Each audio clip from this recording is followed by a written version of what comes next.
India versus England का पहला test शुरू हो चुका है और पहला दिन पूरी तरह से इंडिया के हक में गया है। और क्या जबरदस्त बैटिंग की है इंडिया ने। इंग्लैंड टॉस जीता था और बॉलिंग का फैसला किया और ये फैसला उनके लिए इतना कोई खास साबित हुआ नहीं है।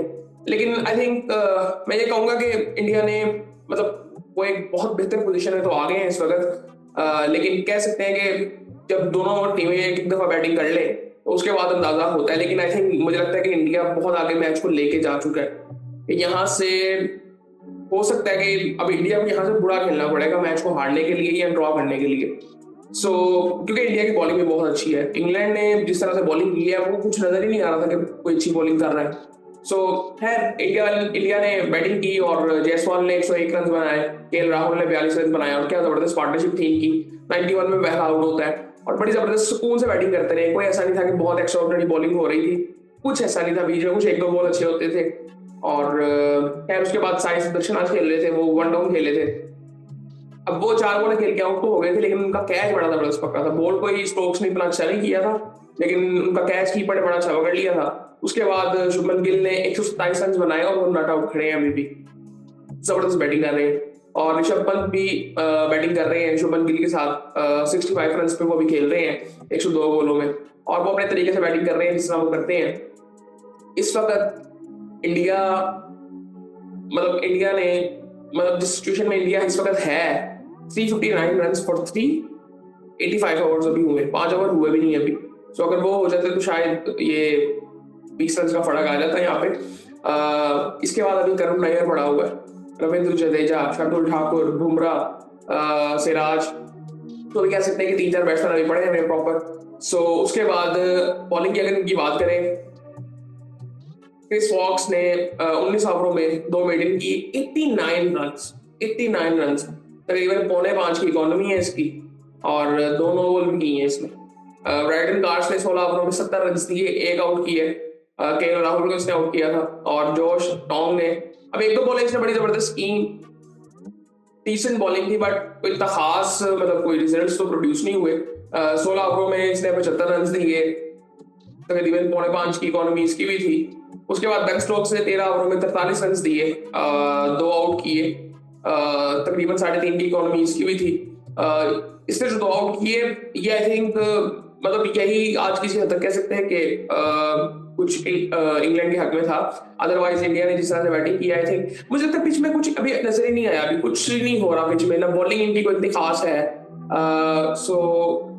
लेकिन आई थिंक इनको थोड़ा सा देखना पड़ेगा। यहाँ पे अगर देखें तो इंडिया की बॉलिंग बहुत अच्छी है, उनके पास बुमराह है। आई थिंक यहाँ पे इनको थोड़ा सा देखना पड़ेगा। ये इंग्लैंड अब ये देखते हैं कि पहले दिन ये मैच या पहली पारी किस तरह से खेलते हैं इंग्लैंड वाले, तो वहां से डिसाइड होगा कि मैच ड्रॉ होगा कि इंडिया जीतेगा। बहुत यहाँ पे ना इंडिया को बुरा खेलना पड़ेगा मैच हारने के लिए। वो मुझे लगता है कि ऐसा होगा नहीं। शोएब बशीर ने 21 ओवरों में 4 मेडन किए, 66 रन दिए, तकरीबन 3.25 की इकोनॉमी इसकी भी थी। ये सूरत हाल थी पहले दिन की। अब देखते हैं कल क्या होता है। बारिश का भी आई थिंक कोई चांस कह रहे थे, बारिश भी आई थिंक थोड़ा मसला कर सकती है, उससे भी कुछ इश्यूज होते हैं कि जहां पे मैच तब्दील हो सकता है। लेकिन आई थिंक ओवरऑल अभी अगर देखें तो इंडिया बड़ी जबरदस्त पोजीशन में है और इंडिया आई थिंक अगर इसी तरह से खेलता रहा तो आई थिंक बड़े आराम से मैच जीत जाएगा। मुझे नहीं लगता कि आगे जाके फिर अगर देखा जाए, क्योंकि एक तो पहले आपने चांस दे दिया, अगर विकेट में कुछ नहीं था तो मुझे समझ नहीं आया कि इंग्लैंड ने बॉलिंग क्यों की पहले, क्योंकि ये जिस तरह से खेलते हैं इनको सूट करता था कि पहले बैटिंग करें और जिस तरह से बैटिंग करते हैं आगे प्रेशर डाल देते हैं रन्स करके, लेकिन वो हुआ नहीं है। अब इन्होंने इंडिया को बैटिंग दे दी है और इंडिया ने रन्स भी कर दिए, तो अब इनकी बॉलिंग तो इनको पता चल गया कि उस तरह से उसमें कुछ है नहीं। अब इनको बैटिंग अच्छी करनी पड़ेगी और बैटिंग पे प्रेशर होगा क्योंकि 350 रन तो अभी उन्होंने बना दी है और अभी उनके 3 आउट हुए हैं। आई थिंक ये थोड़ी सी चीजें खराब हो गई है इंग्लैंड के लिए। और एक और बड़ी इंपॉर्टेंट चीज मैं देख रहा था आज कि बहुत से लोगों ने प्रेडिक्शंस की हुई थी, इवन इंडियंस, कि जी ये सीरीज जो है वो इंग्लैंड जीतेगा। मेरी समझ से ये चीज बैठ थी कि अगर फॉर एग्जांपल अगर एक टीम अच्छी भी है फिर भी आपको ये कहना नहीं चाहिए कि आपकी टीम यहाँ पे अच्छा कर नहीं सकती, अच्छा करेगी। कई मोस्टली लोगों ने किया हुआ था 4-1, 4-0, 3-2, ये मुझे नहीं समझ आती। एक तरफ आप कहते हैं कि इंडिया सबसे अच्छी टीम है, दूसरी तरफ फिर आप आई थिंक ये इंडिया में नहीं, ये सिर्फ पाकिस्तान में भी ये चीज है। मुझे बेसिकली ये लगता है कि जब आप सपोर्ट करते हो तो फिर आप ये कहो कि भाई आप किसी को भी हरा सकते हो, ये मत कहो कि उनकी टीम अच्छी है, ये चीजें मुझे नहीं समझ आती। आई थिंक सपोर्ट करना तो फिर पूरी तरह से करना चाहिए, क्योंकि बाद में क्रिटिसाइज भी अगर आप पहले ही कह रहे हैं कि आप मतलब इंडिया ये सीरीज नहीं जीतेगा, फिर आप क्रिटिसाइज क्यों कर रहे हैं फिर उस पर?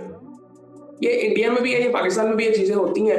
आई थिंक ये चीजें थोड़ी सी ठीक होनी चाहिए। मतलब आप सपोर्ट करो ना, आपको कि इंडिया जीतेगा, 4-1 से जीतेगा, 5-0 से कह दो, आप कहने में क्या है?